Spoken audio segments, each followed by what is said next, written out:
Bueno, hoy vamos a hablar de la segunda parte de los derechos, esta vez sobre los derechos del niño.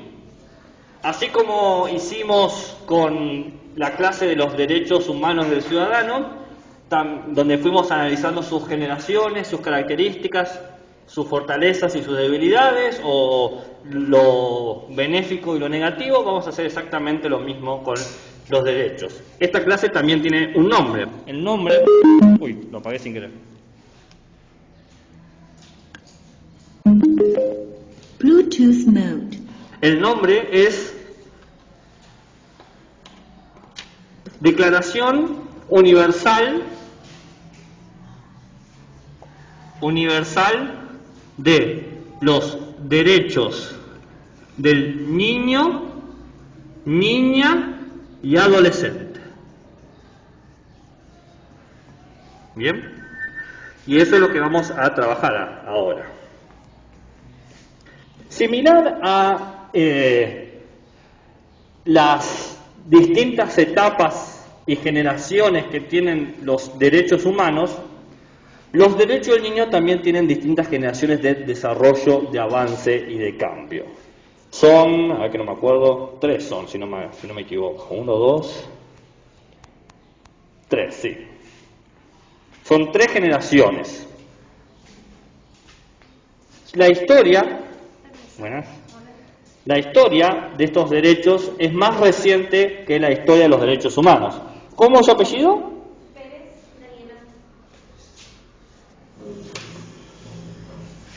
Así que empecemos por el principio. La primera generación de los derechos de los niños, niñas y adolescentes.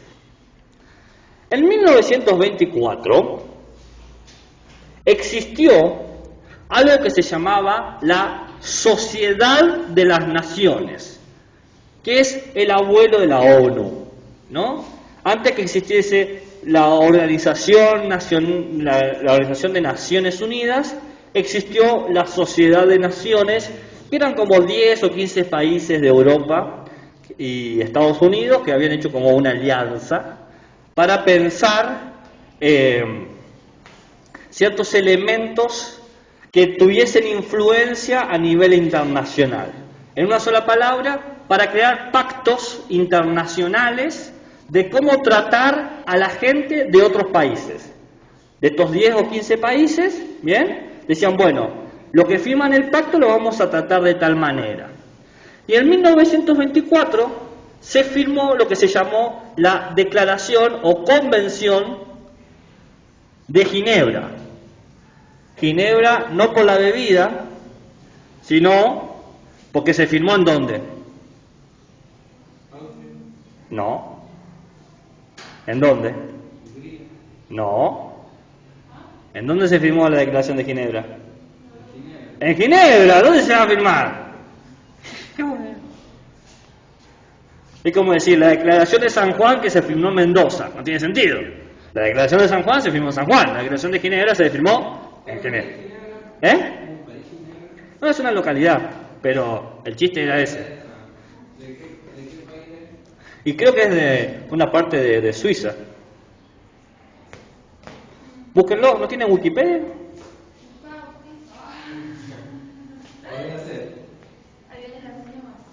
Declaración de Ginebra. ¿Qué característica tenía la Declaración de Ginebra? ¿Sabes que puede que sea de Austria también? Fíjate, no sé. ¿De Austria o de Australia? ¿No sé? No, Australia no. Australia no puede ser. Me suena que es de... ¿Un país nórdico es? Hola. Hola. ¿Su apellido? García. ¿García cuánto? Marcela. Dice que es de elevado contenido alcohólico. Bien. Bueno, no importa, después lo buscamos. Es de Suiza. Ah, de Suiza, ok. Bien, lo primero, Suiza. ¿Suiza o Suecia? Suiza. Ah, no es lo mismo. Bien, la Declaración de Ginebra, Suiza. ¿Qué decía? ¿Por qué traigo esto? Bueno, la Declaración de Ginebra en realidad era como un pacto de guerra, era de cómo no tratar a los soldados capturados. Eso no nos interesa a nosotros. Lo que sí nos interesa es un inciso que tenía la declaración que decía que había que defender a los niños y niñas desahuciados. ¿Qué quiere decir eso? Los niños y niñas que se quedan sin hogar por culpa de la guerra. En este caso sería la Primera Guerra Mundial. Entonces, ¿qué decía este pacto? No importa de qué país fueras, si nacías del país vencedor o perdedor, o si los niños eran del país perdedor y estaban llegando al país vencedor, vos tenías la obligación de proteger a esos niños. ¿Se entiende? Porque los niños no tenían arte ni parte en el asunto de la guerra, no tenían ningún compromiso, no tenían ninguna posición política, eran víctimas de la guerra. Entonces, de ahí se entiende que el primer intento de proteger a los niños y niñas a nivel internacional fue el Pacto de Ginebra. Pero vamos a agregar otro dato más. Teníamos una británica, Eglantine,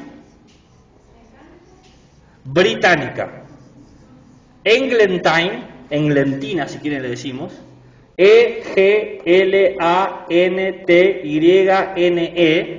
Eglantine, es un nombre inglés.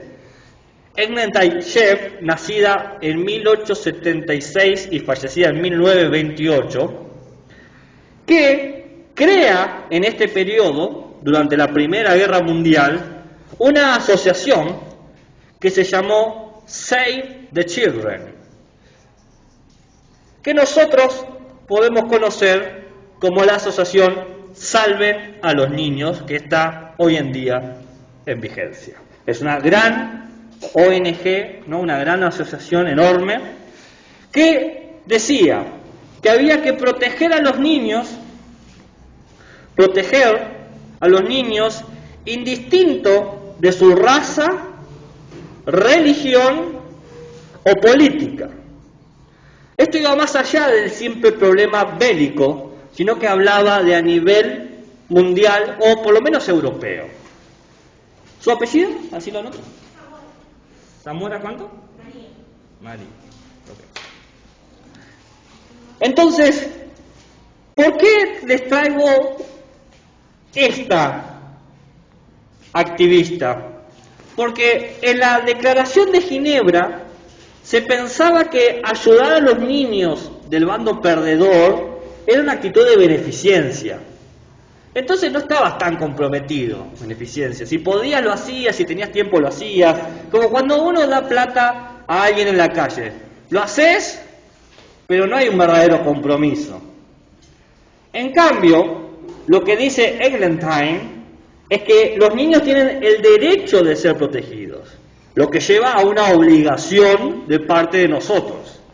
Una cosa es una beneficencia de hacerlo de onda, che, me caes bien, te hago tal cosa, o simpatizo por lo que te está pasando, y otra cosa es mi obligación moral y cívica hacerlo. Es muy distinto. ¿Entienden, no? Uno puede ayudar a un vecino porque puede ser buen vecino. Otra cosa es, lo ayudo porque tengo la obligación moral de ayudarlo. A pesar de que mi vecino me ponga música a las 4 de la mañana, cachengue, cachengue, y no me deje dormir. O no nos invitó al cachengue, cachengue. Bien. Todo esto fue como cocinando algo que va a suceder 20 años después. ¿Puedo borrar?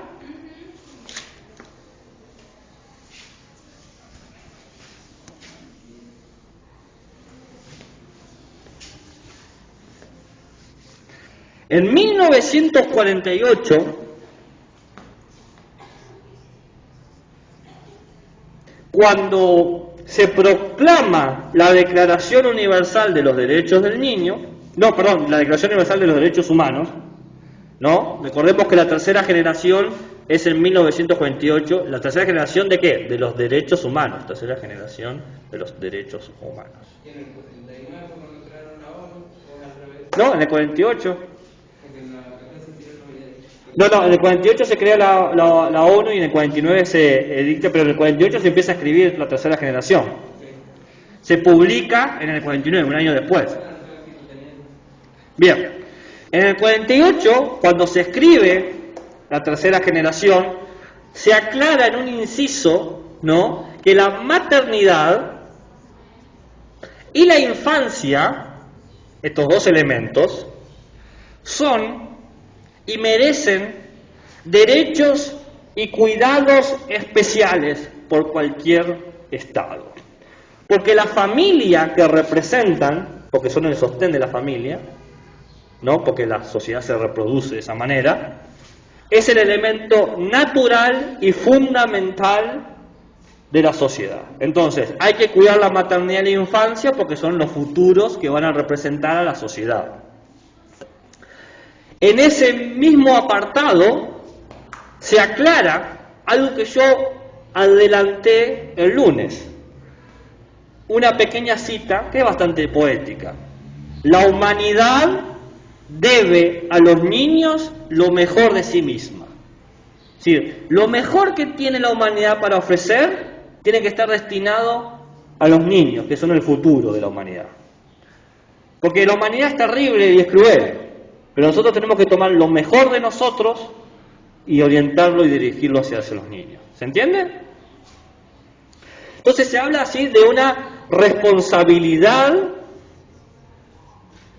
humana, una obligación que tenemos nosotros como participantes de la humanidad, más allá de los límites sociales, de las posiciones políticas, de los orígenes de donde vengamos, de las razas o las religiones con las que nos identifiquemos.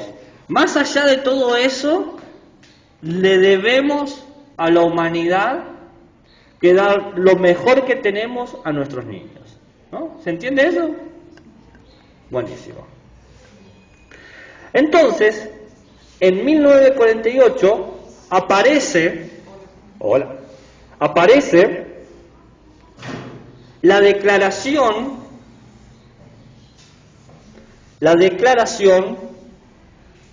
Universal de los Derechos del Niño, Niña y Adolescente. ¿Cómo es su apellido? Amaya. ¿Cómo? Amaya.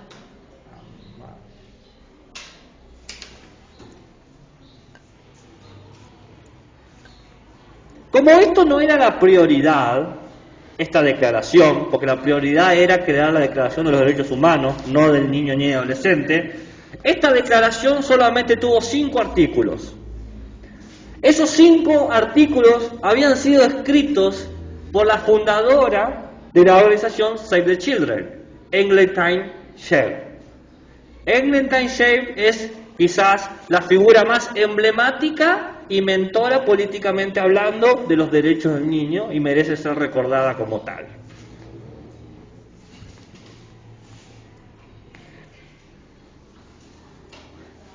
Hablemos de los 5 artículos, ¿no? El primero. El niño, se los leo tal cual porque son 5, no son muchos, ¿no? El niño debe ser puesto en condiciones de desarrollarse normalmente desde el punto de vista material y espiritual. Es decir, tiene que tener un desarrollo normal en términos materiales, es decir, comida, ir a clases, etcétera, y espiritual, es decir, debe estar incentivado.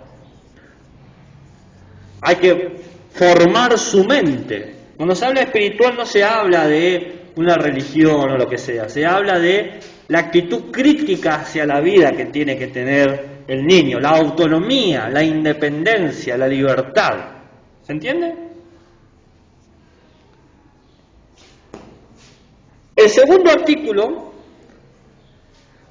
habla del deber para con el niño otro, porque dice, el niño hambriento debe ser alimentado, el niño enfermo debe ser atendido, el niño deficiente debe ser ayudado, el niño desadaptado debe ser reeducado y el huérfano y abandonado debe ser recogido y ayudado. Es decir, cuidar a los otros niños, no a los propios. O sea, a los propios hay que cuidarlos, pero aparte de cuidar a los propios, hay que cuidar a los otros. Al hambriento, al enfermo, al desadaptado, al huérfano, al abandonado.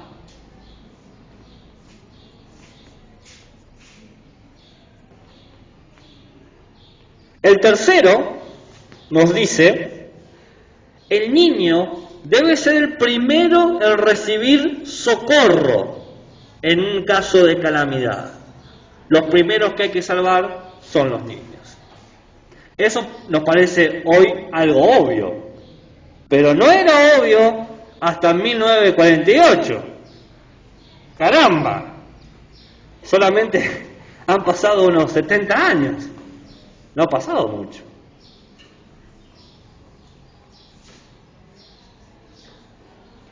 El niño, 4, debe ser puesto en condiciones de ganarse la vida y debe ser protegido de cualquier explotación, es decir, no al abuso infantil. ¿En qué sentido? No hacer que los niños trabajen, no hacer que los niños trabajen hasta que no tengan la edad adulta.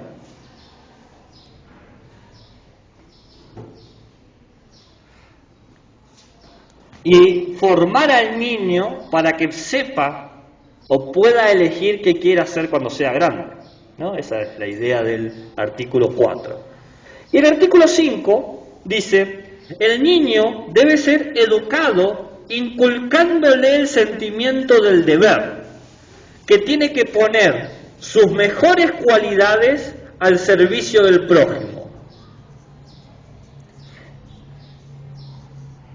Este quinto artículo hoy es algo común en la enseñanza.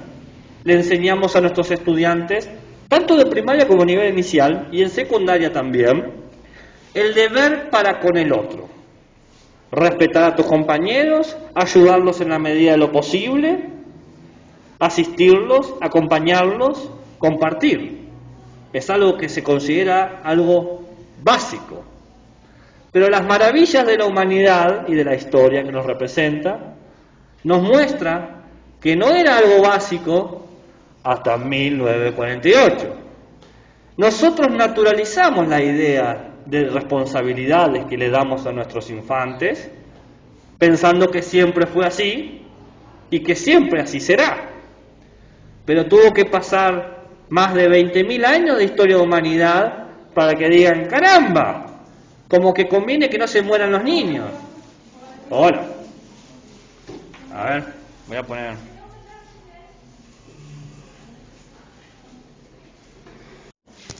Entonces,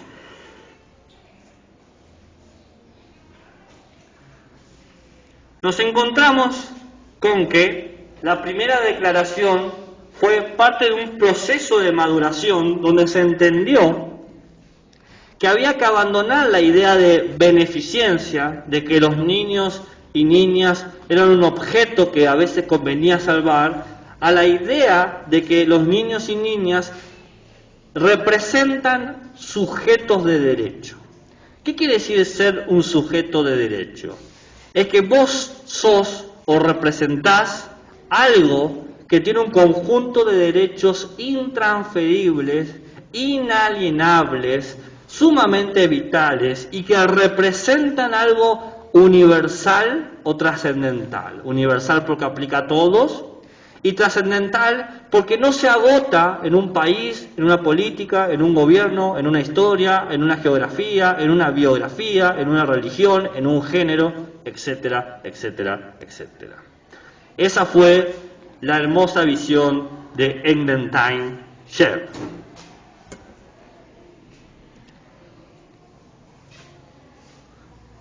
¿Puedo borrar?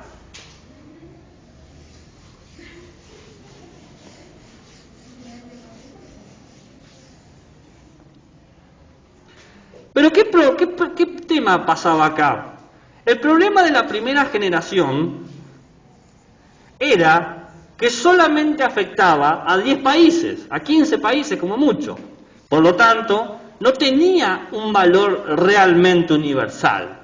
Tenía una aplicación eurocentrista, es decir, solamente tenía valor dentro de Europa, estaba pensado para las cosmovisiones europeas y para los problemas europeos.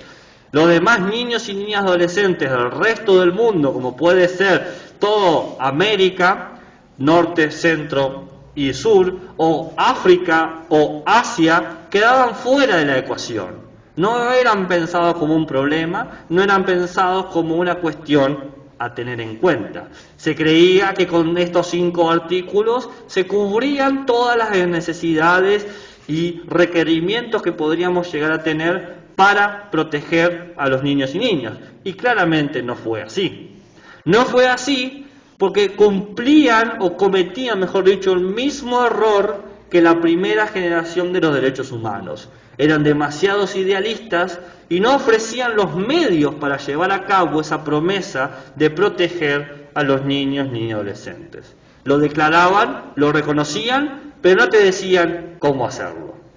Es lindo el pensamiento, es decir, es tan lindo como pensar que sos millonario, pero tan irreal como el hecho de que no sos millonario. Entonces, está lindo pensarlo, pero ¿y cómo logramos ser millonario? Bueno, está lindo pensar los derechos, pero ¿cómo los aplicamos? ¿Cómo lo hacemos reales? Esto llevó a un problema que se trató profundamente en 1959 en Polonia, donde se trató de expandir la aplicabilidad y eficacia de los derechos del niño y adolescente de esos 10 y 15 estados a 78 estados, prácticamente la mitad de estados que había o que hay en el mundo.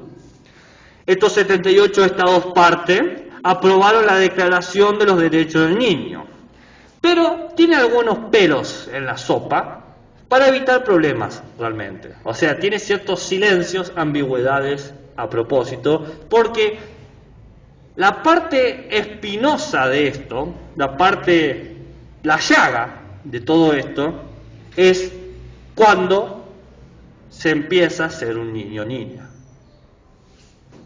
Acá tuvimos un lindo debate sobre eso. Hoy la ley dice una cosa y hay gente que no está de acuerdo. Antes la ley no lo decía y había otra gente que no estaba de acuerdo. Pero es una discusión. ¿Cuándo se empieza a ser niño o niña? Para evitar eso, la segunda generación dice: hay que defender a la infancia, pero en ningún momento aclara cuándo empieza el periodo de la infancia. No se dice.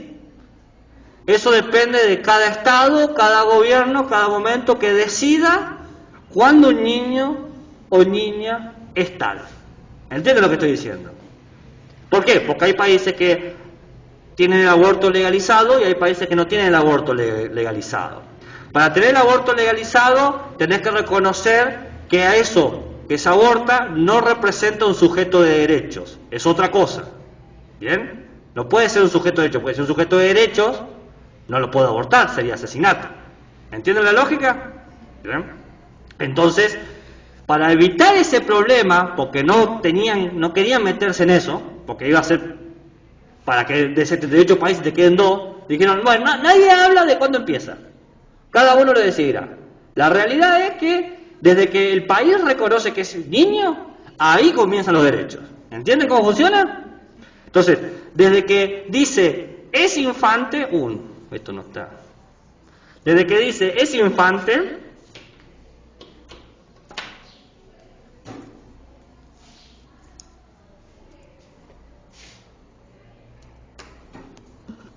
los estados miembros, los estados firmantes, van a tener que reconocer estos derechos.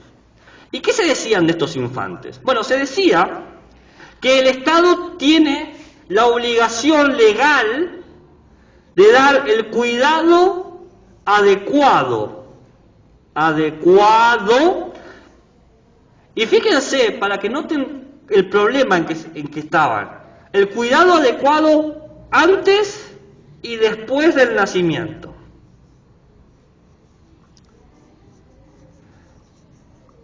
Entonces, no podían decir en qué momento el niño era niño.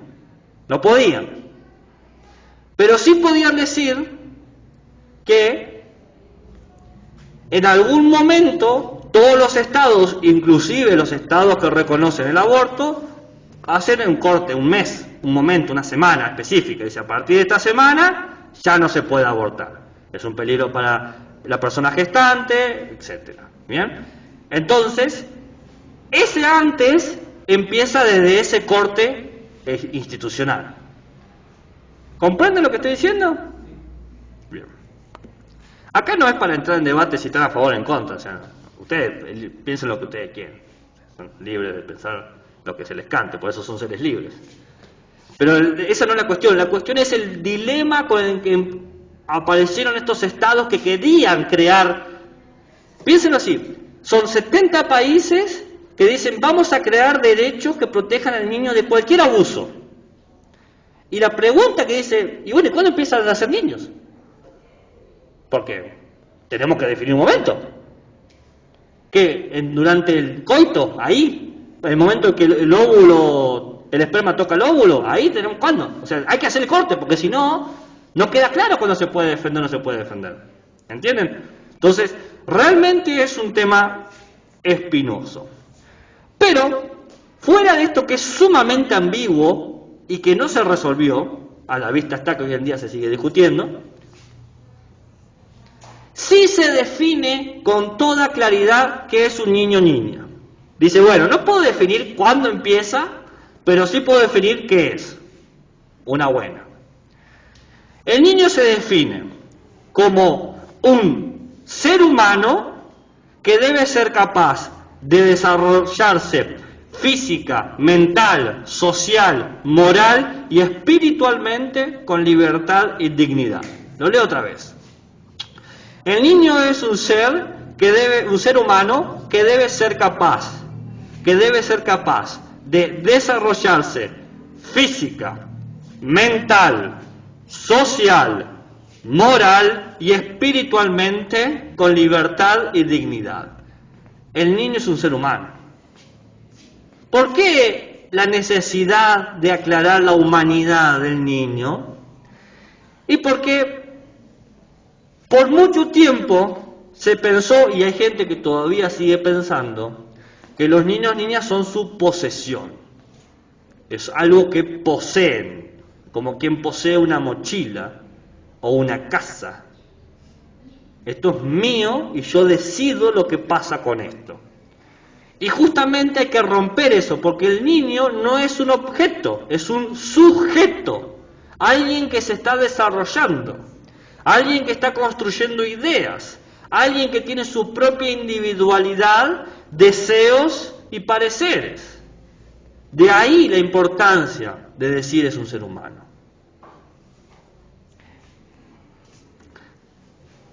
Esta nueva generación, la de 1959, fue más amena y convirtió los 5 artículos en 10 artículos. Se la jugaron todas. Dijeron, vamos los pibis. Y como son 10, me voy a dar el lujo de leerlas todas. Son 10. ¿Me van entendiendo? ¿Estamos hasta aquí? Ok. El primer artículo dice, todos los niños tienen el derecho a la igualdad, sin distinción de raza, religión o nacionalidad. Todos los niños son iguales.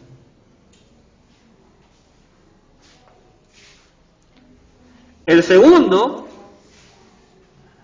dice, todos los niños tienen derecho a una protección especial para el desarrollo físico, mental y social.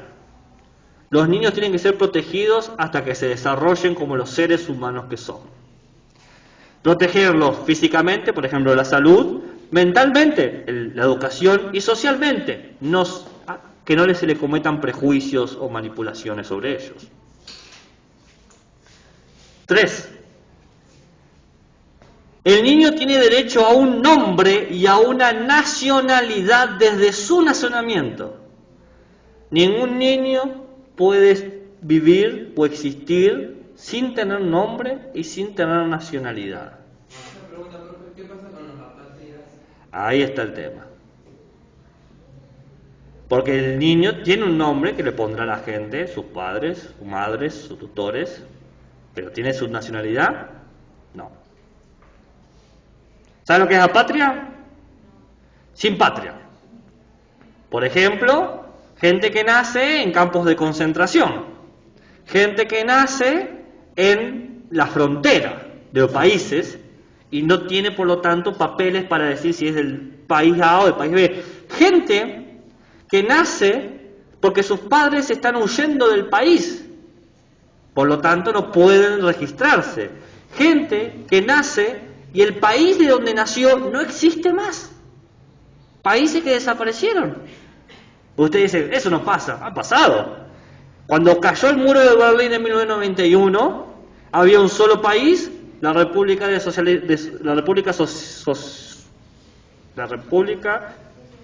Socialista Soviética. Bien, ¿así es? ¿Lo dije bien? ¿Popular? La URSS. No, Unión de Repúblicas Socialistas. Ahí está, sí. Popular de China. Ahí está, ahí tiene sentido, me parecía. Y gente nació en el 91. Nació, gente de la URSS nació y de repente estaba en Ucrania o estaba en Croacia o ni eso. Y decía, ¿y dónde nacemos? Y no sé quién sos vos.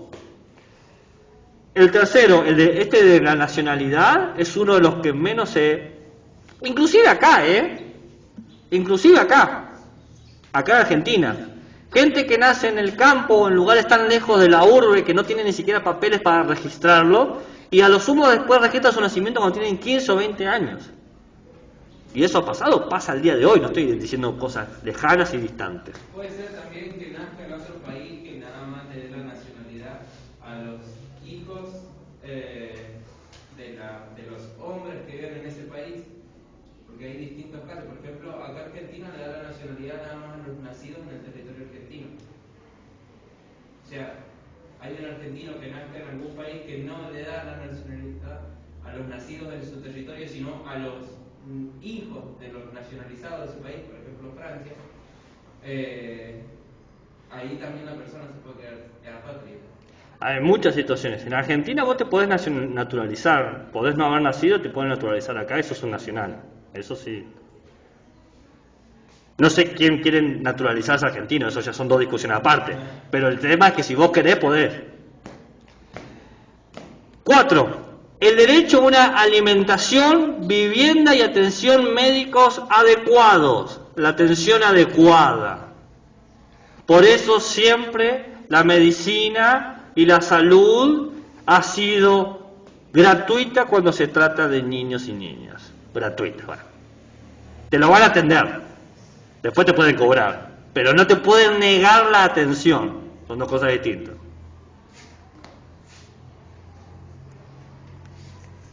5. Pasa nomás. El derecho a una educación y un tratamiento especial para aquellos niños que sufren alguna discapacidad mental o física. Fíjense esto. Recién ahora, en el 59, hablamos de niños y niñas con capacidades diferentes o con necesidades distintas. Y se habla de un derecho para ellos.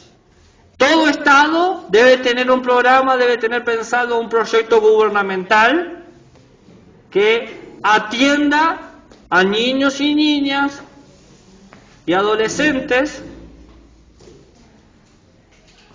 con necesidades distintas. ¿Y por casa cómo andamos? 6.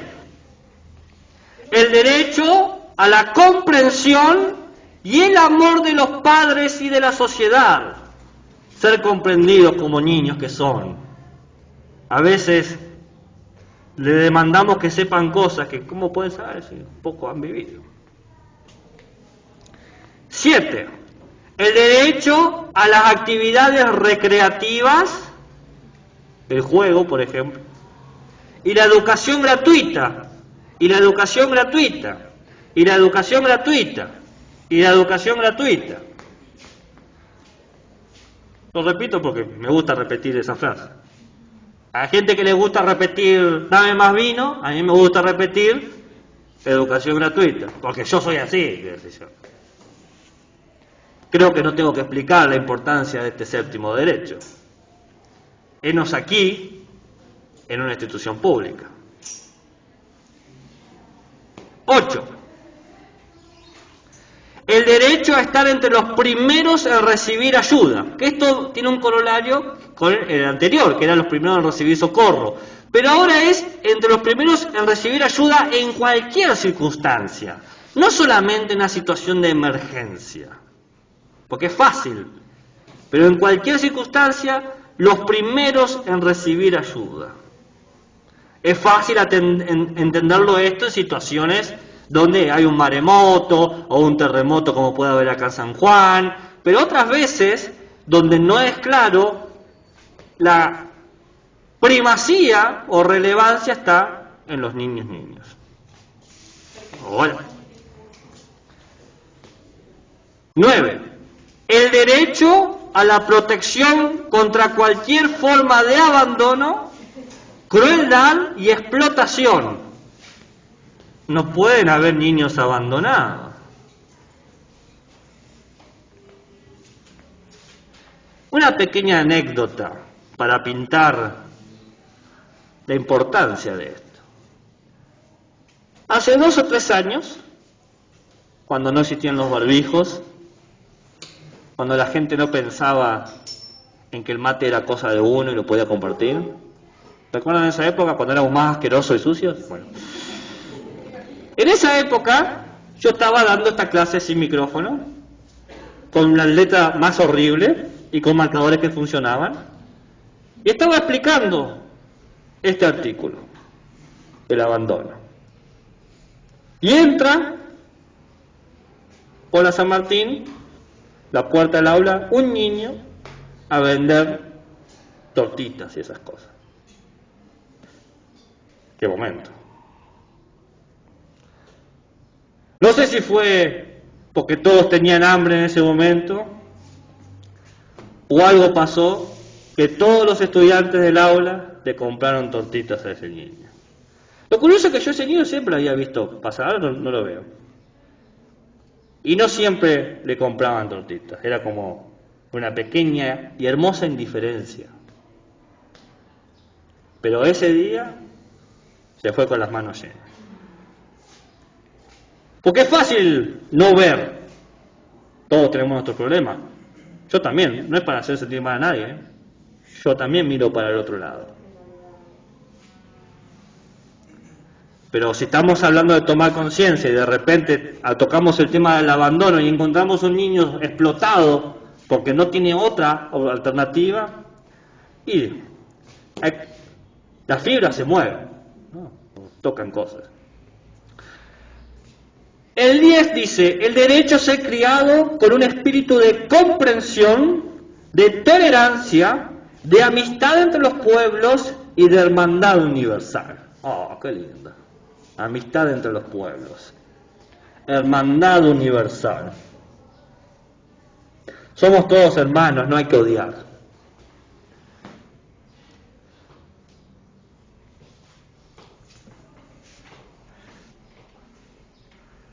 Entonces, las características principales de esta segunda generación es pensar al niño como alguien capaz de desarrollar su libertad y de ejercer su igualdad.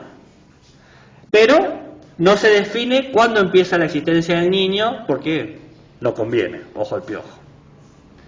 Estos 10 artículos presentan la idea de igualdad, la de protección del desarrollo, la idea del nombre de nacionalidad, la alimentación, la vivienda y la atención, la educación y el tratamiento, la comprensión y el amor, la recreación y educación gratuita, el primero en ser ayudado, protegerse ante el abandono, crueldad o explotación y ser criado para comprender, para tolerar y para ser amigo.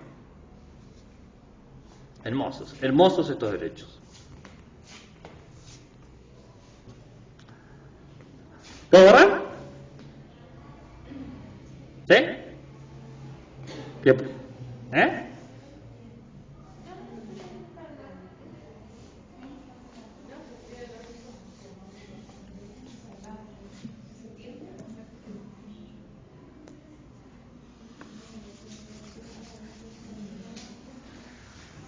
¿Cuáles son los problemas de esta segunda generación? Bueno, Los problemas de esta segunda generación radican, por un lado, en que sigue sin ser universal. 78 es un buen número de países, pero no son todos los países. Tenemos la mitad del mundo todavía sin comprometerse. ¿Bien? Y si bien se trató de dar los medios, como bien han escuchado, los 10 artículos no los especifican. Todavía tiene un alto índice de idealidad. No se baja a tierra. Es hermoso decirlo en voz alta. El derecho a la comprensión. Qué lindo, ¿eh? ¿No? Me hincho de orgullo solo decirlo. Pero ¿y cómo me lo como eso? ¿Cómo lo aplico? ¿Cómo lo desarrollo? ¿Qué políticas gubernamentales tengo que establecer para cumplir eso? Es difícil. No sé si es imposible, pero es difícil. Entonces la gente se dio cuenta de eso. Entonces en 1978 se creó un grupo de gente internacional que dice, bueno, a ver, vamos a tratar de hacerlo esta vez bien. La tercera la vencida, ¿viste? Como dicen. Después de 3 veces, no me va a engañar otra vez. Ya está, ya me engañó 2 veces, 3 veces no me va a engañar. Sí. Pensé que habías levantado para preguntar algo. Entonces, se creó un grupo internacional para escribir la Convención de los Derechos del Niño y Niña Adolescente, que pretendía tener el mismo peso que los derechos universales del humano y del ciudadano. ¿Cuánto cree que tardó en ser escrita esa? Tienen un número. En 1978 se empezó a escribir. 91 dicen allá. 90. Se terminó de escribir en 1989. Ahí, cerquita. 21 años nomás. No, 11 años. ¿Qué son 11 años de niños muertos y ahora tenemos una linda convención? Está buenísimo. No puede fallar. No puede fallar. En 1989 se escribe por primera vez, y esta vez de forma definitiva, porque las demás generaciones lo insinuaban, pero no estaba en los papeles. Yo les leí los 5 artículos de la primera generación y los 10 artículos de la segunda generación, y ninguno decía explícitamente que el niño era sujeto de derechos. Ninguno, se los leí, lo escucharon. Lo insinuaban, lo prometían, no lo cumplían. Esta comienza diciendo, niños y niñas adolescentes son sujetos de derecho. Son sujetos de derecho. Artículo primero. Son sujetos de derecho, y hace algo más que se insinuaba en las 2 generaciones, pero tampoco se decían. El adulto es sujeto de responsabilidades. Toma mate.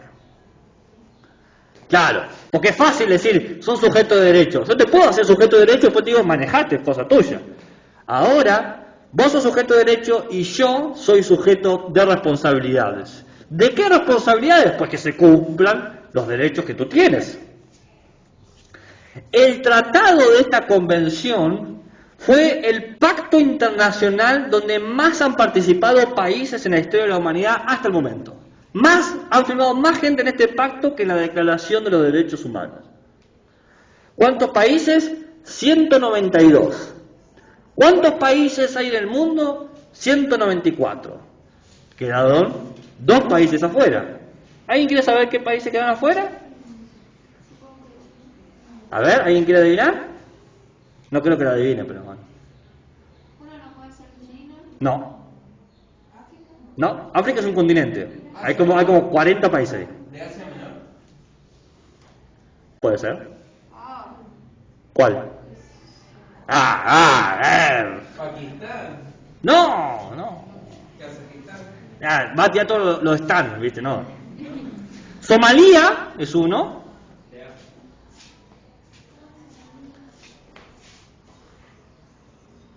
Y Estados Unidos es el otro. Le venimos a traer libertad y democracia, pero no derechos del niño. ¿Vieron que no lo iban a adivinar? Las características de este pacto: hace 2 años Estados Unidos empezó a coquetear con que iba a firmar el pacto, pero vino la pandemia y bueno, otras cosas pasaron. La voluntad la tenía. Dice, yo tenía ganas, pero bueno, vino la pandemia, ¿qué le voy a hacer? Después, la gente se sorprende. ¿Cómo puede ser que Estados Unidos separe familias en México o en la frontera de México y agarra a los niños con lo que quiera? Y dice, dice, yo no firmé nada. Yo no lo veo que fuese así, por ese derecho. ¿Cómo? Que yo no se veía que fuese por ese derecho. No, lo hace porque lo que quiere hacer, pero no le podés decir, existen los derechos del niño. Dice, ¿y yo no lo firmé? También existen en McDonald's. Así que, ¿cuál es?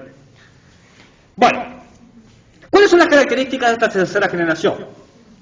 Se describe de forma inequívoca cuáles son los derechos que les corresponden a los niños y niñas, independiente de su nacimiento, independiente de sus progenitores, independiente de su género, religión u origen social.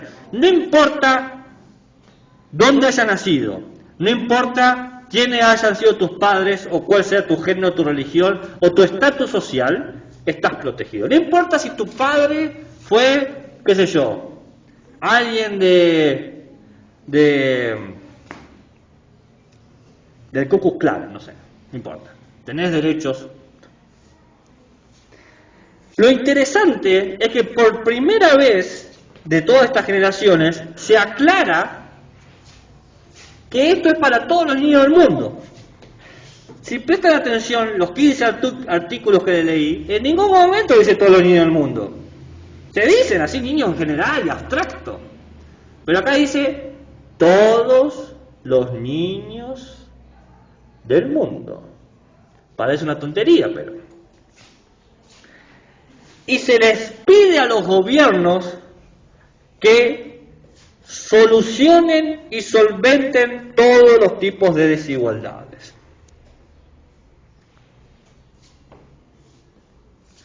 En este sentido, los niños no son la propiedad de sus padres, ni tampoco son beneficiarios indefensos de la caridad ajena.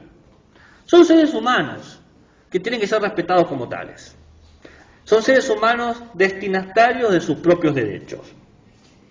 El niño es un individuo y miembro de una familia y miembro de una comunidad, con derechos y responsabilidades que se adaptan a sus etapas de desarrollo, pero tiene derechos y tiene responsabilidades. Fíjense qué loco esto. El niño con responsabilidades, que se adaptan a su etapa de desarrollo, pero tiene responsabilidades.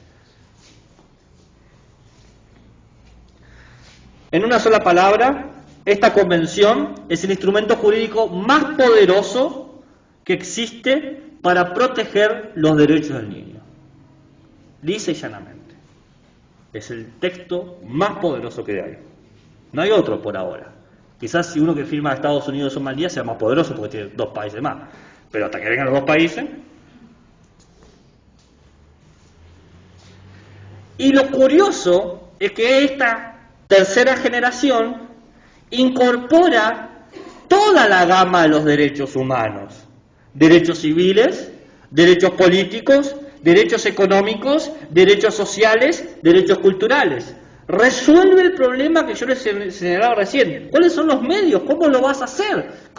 ¿Qué tipo de cultura hay que proveer? ¿Qué tipo de límites o gestiones políticas tenemos que ofrecer? Bueno, con los derechos políticos, los derechos sociales, los derechos económicos, los derechos culturales, queda claro cuál tiene que ser tu agenda si querés defender y promover y construir y desarrollar y bla bla bla bla bla bla los derechos del niño, niña y adolescente.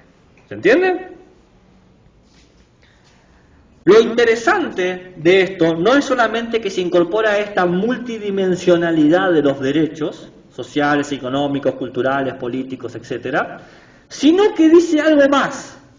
Todos los adultos son responsables de esto.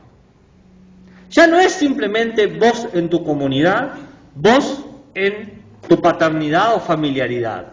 Si eres un individuo adulto, tenés funciones de responsabilidad para con esto, por más que el niño sea lo más ajeno e indistinto o te sea indiferente.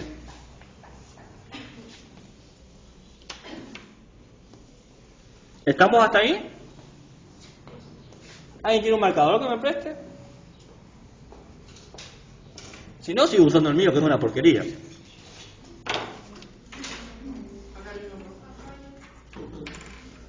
Ya voy a comprarme unos nuevos, porque... No, ya está, no sé dónde están. Ahí, si quieres. ¿Este se puede borrar? ¿Sí?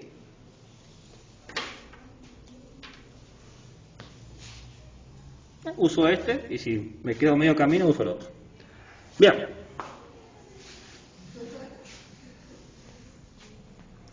¿Alguna duda, un interrogante, un insulto, un comentario, una nota al pie, un color? Un color, dale. ¿Qué pasa con los países que surgen posterior a este tratado? ¿Tienen que cumplir? ¿Tienen que firmar? Y se los exhorta a que firmen. Y por ahora han firmado. Pero una cosa es el país nuevo que surge, otra cosa es el país que ya... No, si se divide puede surgir otro país. El país que cambia su constitución.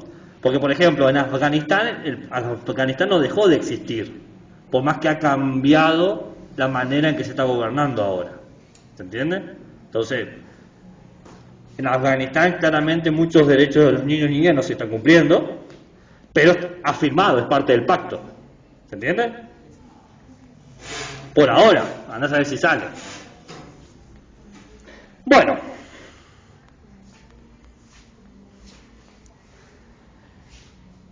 la tercera generación consta de un preámbulo y 36 artículos. Y como estamos al dope, vamos a leerlos todos, ¿les parece? Ya fue, ya está. ¿Qué son 36 artículos?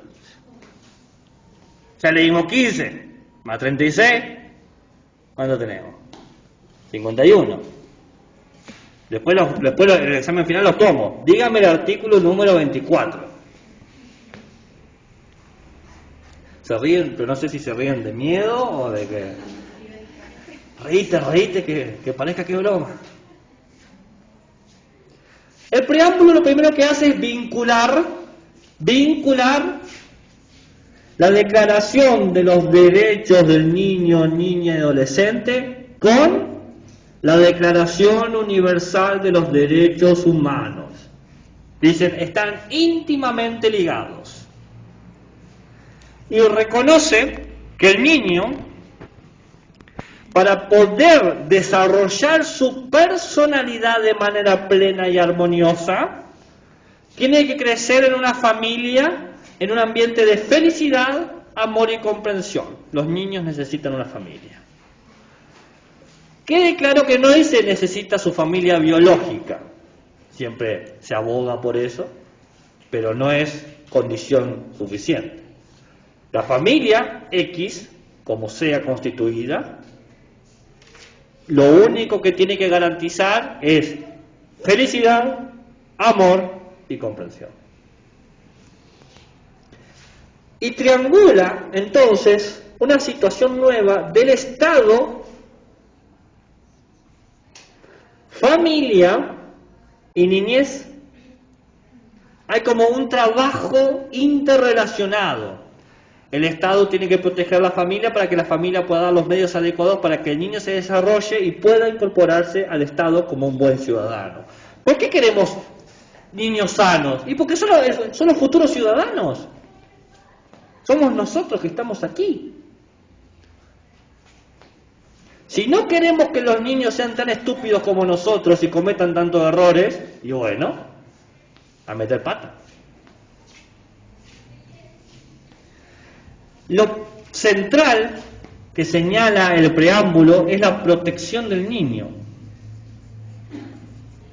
Protegerlo.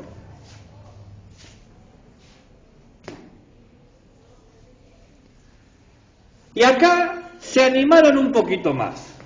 Yo les dije que en la segunda generación dijeron, con el tema del aborto no me meto, no sé a qué. Ahora dijeron, se va todo el carajo, no vamos a meter con el tema del aborto. Y dice, hay una etapa de vida fetal que No importa, se aborta, no interesa.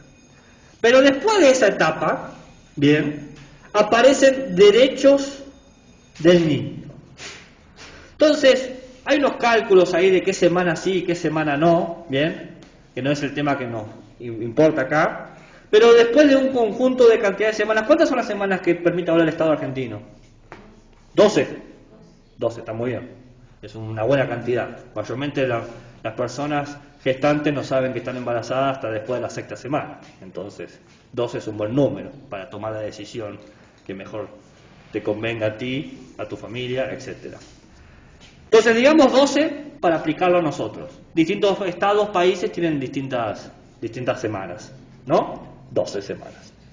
Después de esas 12 semanas, dice la declaración, se vuelve automática la aplicación de los derechos. Es muy importante eso. ¿Saben por qué es importante? Porque la persona gestante puede acceder a cuidados prenatales gratuitos. ¿Entienden lo que estoy diciendo? Como el plan 1000 días. No sé qué es el plan 1000 días. No tengo hijos, así que... Es de que se queda embarazada la mujer hasta los 2 años del bebé. Bueno, ese es parte del día. No sé, ¿es eso? ¿Desde cuándo se aplica? El que se aplica antes de que se aplicara la ley del aborto. Ah, mirá. Voluntaria de separación. ¿Alguna persona gestante quiere opinar sobre eso? ¿Alguna persona gestante? ¿No? Bueno. Yo lo que no entiendo es ¿Qué? porque los derechos supuestamente los protege al niño desde su concepción, algo así, dice. No. ¿O desde cuándo? Desde que pasa el periodo de vida fetal. No dice concepción. No aplica la ley en un periodo de que sea decir, bueno, se recomienda que sea, por ejemplo, los 3 meses. No, la Declaración Universal de los Derechos del Niño y Adolescente aclara, desde que los estados reconocen que hay vida fetal, desde ahí arranca. No la concepción, no dice nada la concepción. Ahora, si un estado dice que hay vida desde la concepción, ahí se aplica. Pero eso depende de los estados. Por eso pregunté en Argentina, ¿desde cuándo? ¿Del 12? Bueno, entonces de las 12 semanas, el estado argentino implícitamente está reconociendo que hay una vida fetal. En el preámbulo de la nación dice desde la concepción, Claro, pero en lo su del caso. aborto se puede hacer hasta las 12 semanas. En realidad esa fue la discusión. Claro. Claro, pero no vamos a traer esa discusión acá. Y no vamos a traer esa discusión por 2 motivos. Uno, no es el lugar. Cada uno tiene el derecho de tener sus opiniones. 2, yo estoy sesgado porque yo estoy a favor del aborto. Entonces, si me encuentro con alguien discutiendo en contra del aborto y yo estoy sesgado porque yo estoy a favor, puedo cometer el error de caer en la práctica de poder del docente sobre el estudiante. Si quieren charlar sobre eso, hay bares hermosos para charlar sobre eso. Pero está bien, pero fuera de eso, entonces no es a partir de las 12 semanas. Acá. Acá sí, porque yo dije, ¿hasta cuándo te puedes abortar? ¿No? ¿Hasta cuándo se puede ejercer la práctica del aborto? De las 12 semanas. A la tercera semana no se puede. ¿Es así? Si no te puedes ejercer, entonces desde la tercera semana o desde las 12 semanas y 1 minuto, si quieren pensarlo así de manera cronometrada, quiere decir que se aplica sistemáticamente eso. La declaración del niño es muy clara en eso. Desde que el Estado reconoce que hay vida fetal para adelante.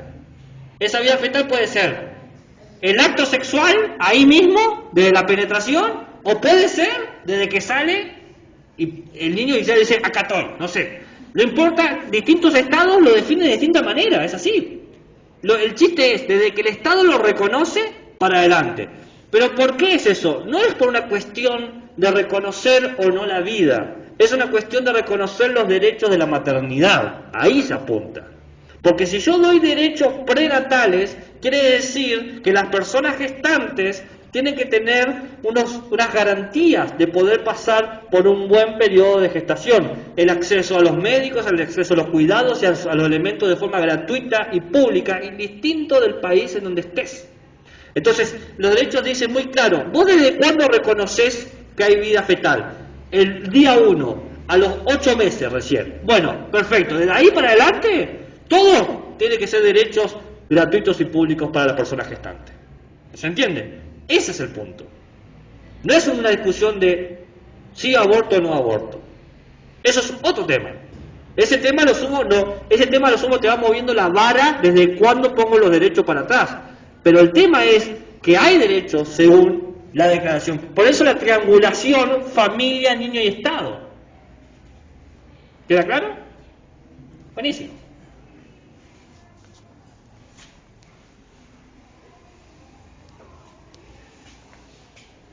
Si nos ponemos así, imagínense cuando empieza a hablar de maltrato infantil. Entonces, los estados están obligados a respetar la responsabilidad primordial de los padres y madres en atención y cuidado y orientación de sus hijos y deben darle los elementos para orientarlos. ¿Qué quiere decir eso? Que el Estado no puede separar a la familia porque sí. Debe educar a los madres, padres y tutores para poder ellos dar la mejor formación y elecciones y cuidado a sus niños. Por ejemplo, asistencia material, programas de apoyo, etc. Y los estados están también obligados a evitar la separación de los niños de sus familias. Por eso es tan difícil separarlos. Tiene sentido, porque la idea es que el niño puede crecer con una idea de amor, felicidad y comprensión dentro de una familia. Necesita una familia, todos necesitamos una familia. Nunca se va a separar un niño y su familia siempre y cuando la familia no atente contra los derechos del niño. Porque el interés superior del Estado es el niño. Bien. Interesante.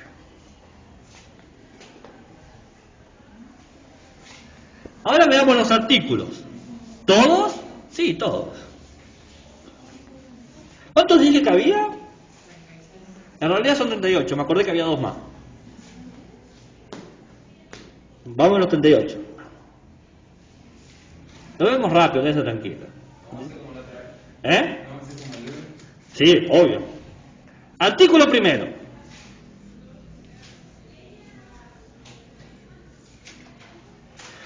Se los leo como está. Se define al niño como todo ser humano menor de 18 años de edad. Listo. Solamente 2 artículos más se preocupan por hablar de la edad. El primero para entender, ¿cuándo hablamos de niños? De 18 para atrás. Acabó. Listo. Tener 17 y 11 meses y 29 días, seguís siendo un niño. Pero quiero tomar cerveza, ese es tu maldito problema, no el mío. Seguís siendo un niño a los ojos del Estado. Tengo 18 y salgo con una persona de 17 con 11 meses y 28 días y en términos legales es ilegal. Parece medio estúpido, ¿no? Pero bueno, es así. Pero puede servir para proteger a la gente. 18 años, punto. Hay 2 artículos más que hablan de la edad. El artículo 37, que dice que no se le puede dar pena de muerte y prisión a menores de 18 años. Si cometiste un delito, el que sea, con 18 años o menos, no podés ir a prisión y no te pueden dar pena de muerte, porque seguís siendo un niño, estás todavía en etapa de desarrollo, de formación. Irás a un reformatorio, pero no podés ir a prisión y no te pueden matar por eso. Y el artículo 38 dice que ninguna persona menos de 15 años puede ir a la guerra. A la guerra. Medio, un poquito, como que, ¿no? No te puedo matar a los 18 años, pero te mando a la guerra, que es básicamente lo mismo. Bien. Esos son los únicos 3 artículos que se preocupan de hablar de la edad. Después ya no se menciona más. Avanzamos. Artículo 7. Pensaron que le iba a decir todo. El niño tiene derecho desde su nacimiento a conocer a sus padres y a ser cuidado por ellos. Conocer sus padres y ser cuidado por ellos. 8. El niño tiene el derecho de preservar relaciones familiares, porque es parte de su identidad. Tiene que conocer a su familia, no puede ser ocultada a su familia. Pero mi familia son asesinos, y bueno, por lo menos sabe que son asesinos y no te juntes con ellos, pero tenés derecho a saberlo. Nosotros no podemos elegir por vos. Artículo 9.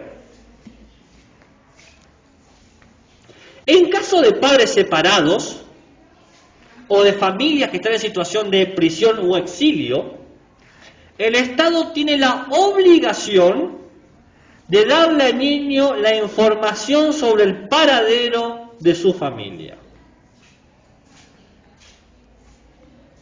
Información. Derecho a saber. ¿Dónde están?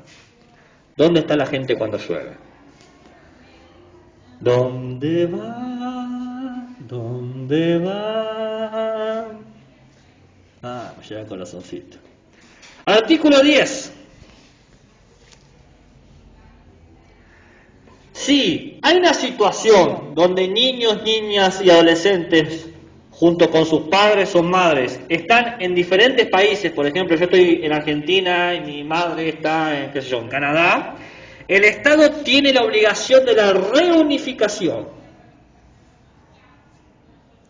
de manera expeditiva, de manera humanitaria y de manera favorable, rápido, amable y bonito. Eso es otra cosa. Recuerden que el lunes yo hablaba, no sé si escucharon los audios, la gente que no estuvo el lunes, de que había un artículo que hablaba del derecho a la libre circulación, de entrada y salida del país como uno quisiera, y que los que estaban en la pandemia, de la gente más intransigente, criticaba justamente la cuarentena obligatoria porque atentaba contra ese derecho básico, el derecho que tenemos de desplazarnos como queremos. Y acá hay otro. Hay gente que criticaba justamente la cuarentena porque no se cumplía el artículo 10. Sus hijos habían ido de viaje de egresados a otro país, estaban en otro lado y por largo tiempo no se habían reunificado, no se habían juntado, y el Estado tiene la obligación de unirlos. Es más, hay varias noticias así de, qué sé yo, los chicos fueron a Bariloche y los padres estaban, qué sé yo, no sé, en Buenos Aires, por decirte algo. ¿No leyeron esa noticia? ¿Yo fui el único que la leyó? ¿No? ¿Cero? Bueno. El artículo 11 dice que el Estado tiene la obligación de tomar medidas contra el traslado o retención ilícita. No se puede mover un niño o niña sin los permisos adecuados. O no se puede evitar que un niño o niña se mueva si se quiere hacerlo. Por ejemplo, digamos que somos una familia de padres separados, yo tengo la custodia total del niño o niña y me mudo, porque tengo la custodia total, me mudo a un lugar donde tengo un mejor trabajo. Y mi pareja quiere impedir que me vaya al retener al niño. No puede. ¿Por qué? Porque si yo tengo custodia total, yo elijo lo que me parece que es mejor. ¿Sabes? ¿Entienden? Si tuviésemos custodia compartida, tendríamos que conversarlo y llegar a un acuerdo. ¿Saben de lo que hablo de las custodias, no? Sí. No sé, quizás empiezo a hablar de ese... No sé. Me dicen, no sé, mi familia es perfecta, profe, así que... En mi familia nunca un problema. Todo sonrisas y alegrías. Nos juntamos alrededor del piano y la fogata y cantamos villancicos. Noche de paz, noche de amor. Los artículos 12 al 15 hablan de algo que queda olvidado, el derecho a la participación. El niño y el adolescente tiene derecho de ser escuchado y de tener su opinión, de que su opinión sea tomada en cuenta y que sea tomada en cuenta en función de su edad y madurez. Si te dice, papi, los perros son chistosos, esa opinión no tiene ningún sentido. Pero si opina sobre que no le gusta tal cosa, quizás haya que prestar atención. Tener en cuenta y escucharlo según su edad y madurez. Los artículos 16 a 17 habla del derecho a la intimidad familiar. El niño tiene el derecho de pasar tiempo con su familia de calidad, ¿no? Y que eso está protegido contra toda situación legal. ¿Qué quiere decir eso? Que si tu familiar más cercano está en la cárcel, por ejemplo, el niño tiene derecho a visitarte. Parece una estupidez. Pero, por ejemplo, acá en San Juan, que está la cárcel de mujeres, no sé si saben, hay muchos niños que o no pueden o que viven ahí. ¿No? No sé si conocen la cárcel de mujeres. ¿No? Es interesante lo que pasa ahí. Bastante crudo también. El artículo 18 dice que la responsabilidad primordial de la crianza y el desarrollo del niño radica en los madres, padres o tutores. Y que esta crianza de los madres, padres o tutores va orientado al interés superior del niño. ¿Qué quiere decir? Que tiene que ser en beneficio del niño y no beneficio mío. La preocupación fundamental es que el niño se desarrolle de manera plena, con total libertad e independencia, que forme un pensamiento crítico, que pueda ser autónomo, ¿no? El artículo 19 nos dice que todos los estados parte, los 192, tienen la obligación, y esta está buenísima, cachate esta que es tan real que está buenísima. Se los leo como está. Los estados tienen la obligación de promover guarderías para los padres y madres que trabajan. ¿Qué tiene que hacer el Estado? Tiene que tener guarderías públicas para la gente que trabaja. ¿Qué tiene que hacer el Estado? Tiene que... A ver, quizás lo dije muy rápido y no se escuchó. No trabajás, ¿viste? Y tenés un hijo o una hija. ¿Sabés qué tiene que existir y no tenés que pagar un peso? Guardería. ¿En dónde es eso? Acá en Argentina. Debería haber la suficiente según la demanda, sí. No sé, pero ¿cuántas personas tienen problemas? Yo me he encontrado con mis propios estudiantes que dicen, no puedo ir porque no tengo con quién dejar al niño. Y yo digo, tráetelo, ¿qué estás haciendo? Pero no todos se sienten cómodos trayendo su... Tal vez no hay la cantidad necesaria. Debería, porque es un derecho. Ese es el tema. Pero bueno, ahí, esas son las hermosas contradicciones de estas cosas. Te dice, Argentina es uno de los primeros países firmantes. Argentina viene firmando de la segunda generación. O sea, no es que Argentina entró lo último y recién se está adaptando. Viene firmando desde 1959 Argentina.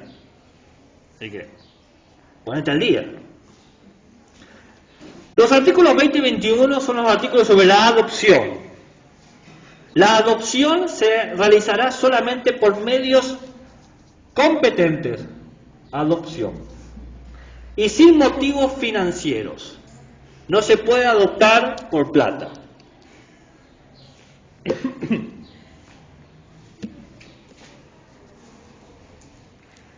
Los artículos 22 y 24 nos dice que el Estado tiene que ocuparse en garantizar la situación de salud de los niños y niñas, o dar lo necesario a los familiares para que puedan ocuparse de la salud de los niños y niñas. Por ejemplo, proporcionar a los padres la educación suficiente para saber cómo tratar a un niño o niña que tiene algo X. Se cayó y se lastimó. ¿Le puedo poner aceite quemado? No, ¿qué está haciendo? Pero hay que educarlo. Y también con orientación de qué hacer en ciertas circunstancias. Fíjense, formar a la familia para el cuidado. El artículo 25 dice que todo niño tiene que tener el cuidado de no perder su libertad. Es decir, se tiene que garantizar su libertad constantemente. La única situación donde vos podés privar a un niño de su libertad es por si es necesario por una cuestión de salud física o mental. Por ejemplo, necesita hacer un tratamiento específico, tiene que estar en un lugar específico por un tiempo determinado. Por lo tanto, no es libre de irse a donde quiera, tiene que quedarse ahí. Esa es la única situación donde se permite la privación de la libertad, solamente por cuestiones de salud física y mental. El artículo 26 y 27 dice que todo niño tiene el derecho a desarrollar un nivel de vida adecuado para su desarrollo físico, mental, espiritual, moral y social. Esto era lo que era el primer artículo de la primera generación. Pero ahora entra acá. ¿Por qué entra tan tarde? Porque era necesario cumplir un conjunto de condiciones. No se podía dar así sin más.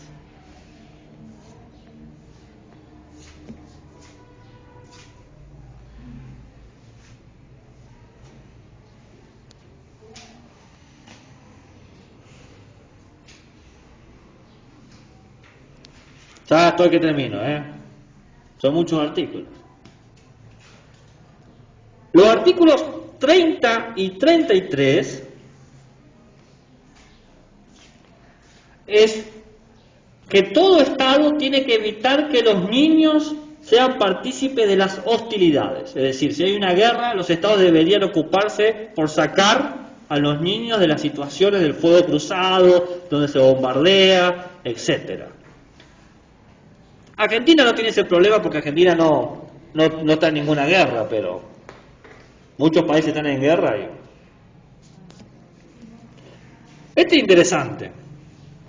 El artículo 34 a 36 dice: todo Estado debe proteger a los niños y niñas contra toda forma de abuso o de violencia sexual, y los Estados tienen que trabajar para evitar que se hagan actividades sexuales ilegales, para evitar que los niños sean prostituidos, para evitar que los niños sean parte de producciones pornográficas. Este tema del artículo 34 y 36 lo vamos a trabajar en 2 clases más. Una clase que es de ESI, Educación Sexual Integral, y una clase sobre el maltrato infantil. Así que no voy a decir más de lo que acabo de decir, porque tendrán sus respectivos lugares de desarrollo. Si han prestado atención, me están faltando algunas cosas. ¿Qué me está faltando?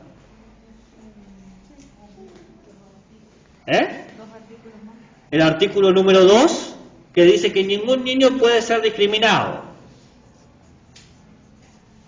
El artículo 3 y 4, que aclara que los niños son el interés superior de la sociedad.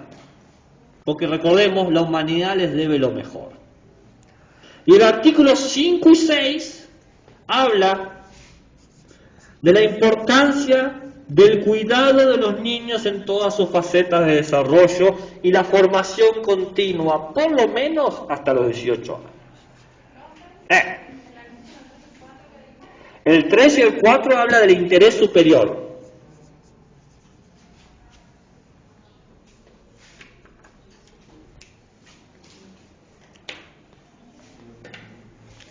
Entonces, para repasar,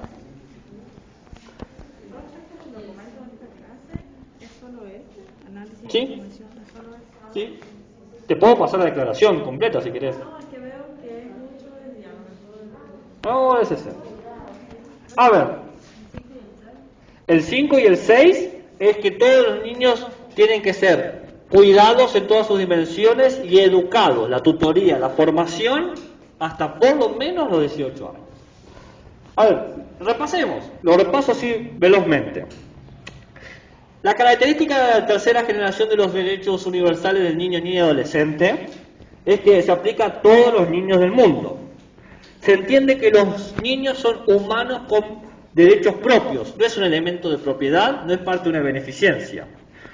La declaración es el instrumento jurídico de reconocimiento y protección más poderoso que existe en el mundo hasta ahora. El preámbulo muestra la conexión de los derechos del niño con los derechos humanos. Y tenemos los artículos 1, 37 y 38 que explican el tema de la edad hasta 18 años, que refiere hasta qué edad se es niño, hasta qué edad no se puede ir a prisión y hasta qué edad no se puede ir a la guerra. El artículo número 2 habla de que no se puede discriminar al niño por raza, género, nacimiento, estatus social, etc. El 3 y el 4 señalan que el niño es el interés superior de la sociedad. ¿Hacia dónde va la sociedad? Hacia formar a sus niños, porque el futuro de la sociedad son los niños.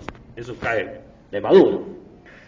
Los artículos 5 y 6 hablan del cuidado, de la formación. El artículo 7 habla del derecho a la paternidad. El artículo 8 habla de las relaciones con la familia. El artículo 9 habla de los derechos a la información de tu familia, quiénes fueron, de dónde vinieron, etc. El artículo 10 habla del derecho a la reunificación si están separados. El artículo 11 habla de la no retención, es decir, no te pueden evitar ir a tal lado. El artículo 12 a 15 habla de la participación.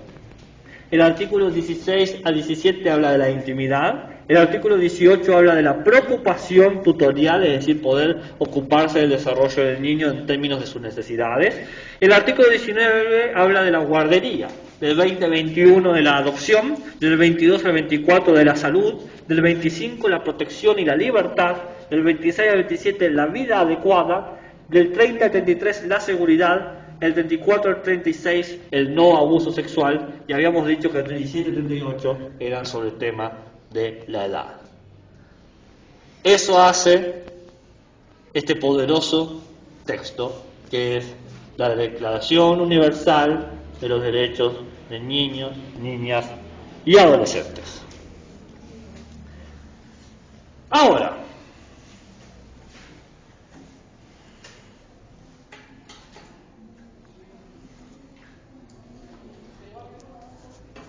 podemos hablar en estos 10 minutos que nos quedan sobre algunas posibilidades de transferencia de todo esto que se ha hablado. Una forma sencilla,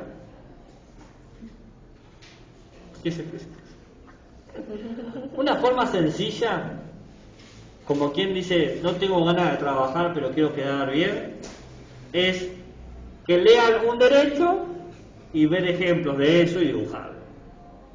No es malo, no es innovador, pero tenés 38 clases, así fácil, como para arriba. Entonces vos podés trabajar, de última, no querés hacer todos los artículos, bueno, agarrar los importantes, ¿no? ¿Qué sé yo? El del 2, entonces el 4, el de la 19, el de la libertad, el de la participación, el de la información, ¿no? Todos esos artículos pueden ser leídos, ¿no? Hay varias publicaciones de los derechos del niño en textos muy amables, justamente orientados para que lo lean niños de primaria, para que puedan de primera mano desarrollar no solamente la lectocomprensión, sino la comprensión de sus derechos cívicos y políticos. ¿Bien? Pero podemos ir un poquito más, ¿no? Podemos salir de la zona cómoda y jugar más seguro, jugar más audaz. Por ejemplo, podemos mostrar un conjunto de imágenes de niños pasando una mala situación, qué sé yo, siendo golpeados. Entonces, se puede preguntar, ¿qué sucede cuando se golpea a un niño? ¿Se puede aprender algo a los golpes? Esa es una buena pregunta. ¿Está bien golpear a alguien para que haga lo que queremos? ¿Qué se sentirían si fuesen golpeados? Interesantes preguntas. O, si les parece muy fuerte lo de golpear, porque dicen, en mi familia es todo perfecto, nadie ha golpeado a nadie, entonces vamos a otro punto. Imagínense otra serie de imágenes donde las personas juzgan a otros por su apariencia. Entonces podemos hacer una pregunta: ¿está bien juzgar? ¿Se puede aprender haciendo juicios sobre los demás? No, o sea, la misma pregunta, más matizado. Digamos que me dicen, profe, nunca en mi familia se hizo un juicio de nadie, somos todos amor y concordia. Bueno, una pregunta que está buena es, ¿qué país representa a la humanidad? ¿Hay algún país que represente a la humanidad? Es interesante eso, porque habla de nuestros ideales de las comunidades sociales y genera un interesante debate. Entonces podemos decir, ¿cómo sería tu país perfecto? ¿Qué cosas debería tener? Y fíjense que siempre van a decir cosas, por ejemplo, todos pueden jugar, todos pueden comer lo que quieran. Y entonces, ¿sabías que hay un derecho para poder jugar? ¿Sabías que hay un derecho para poder alimentarte de forma sana? Entonces, fíjense el camino que uno puede hacer para generar una autocomprensión sobre los propios derechos. Otra cosa es poner una frase, por ejemplo, qué sé yo, somos libres, somos iguales, y preguntar qué significa ser libre, qué significa ser igual, no necesariamente ser libres iguales, sino dos frases distintas o como quieran. Y eso puede llevar a interesantes cuestiones, porque si bien todos nos sentimos anchos y amplios para decir, somos todos libres, somos todos iguales, ¿verdad que sí? A la hora de mostrar las cartas que tenemos a la mesa, nos cuesta mucho definir una idea de libertad que todos aceptemos y una idea de igualdad en la que entremos todos. Fíjense, cuando hablamos sobre el límite de la vida fetal, poco a poco se mostraban diferencias. Lo bueno es que soy un tipo rápido y lo corté ahí. Pero fíjense, somos iguales y uno es igual hasta que dice algo que no te gusta y después nos vamos a la piña, y ese es el tema.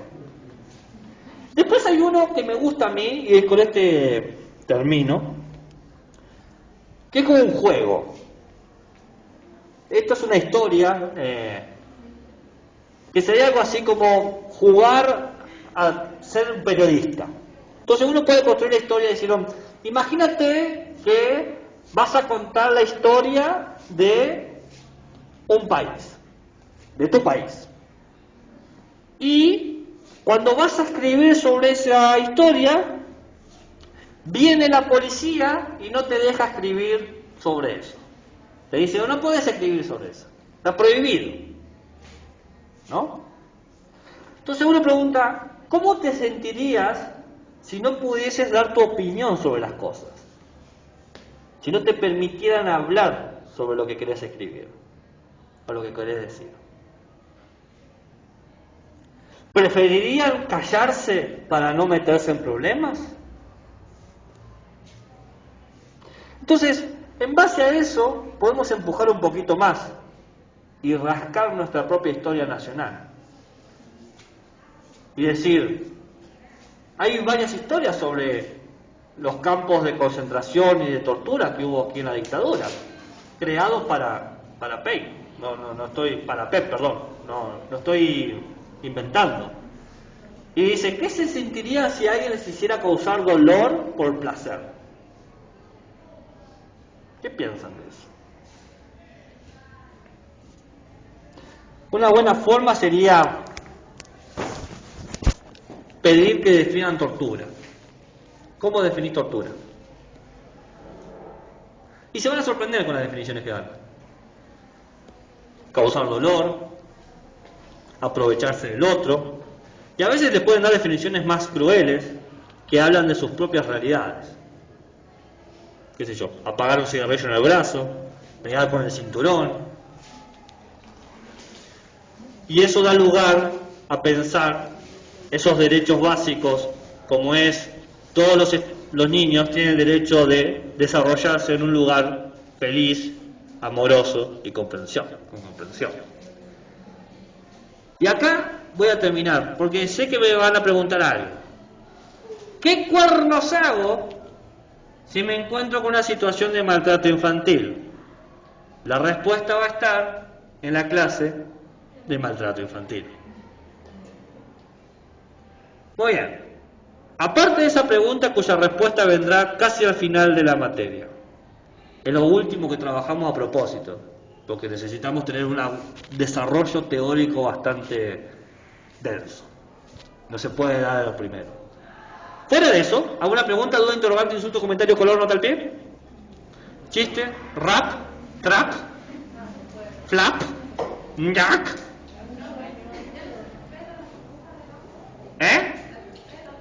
¿Cómo se respeta? Hay que respetar a todo el mundo. Nombro todo porque se han cambiado algunas burbujas y como no me acuerdo, nombro todo y es más fácil nombrar. Hasta este viernes, ¿sí? ¿Qué será el lunes? Solamente el ministerio, ¿cómo es? El ministro del Ministerio de Educación lo sabe. ¿Alguna otra pregunta? ¿No? Bueno.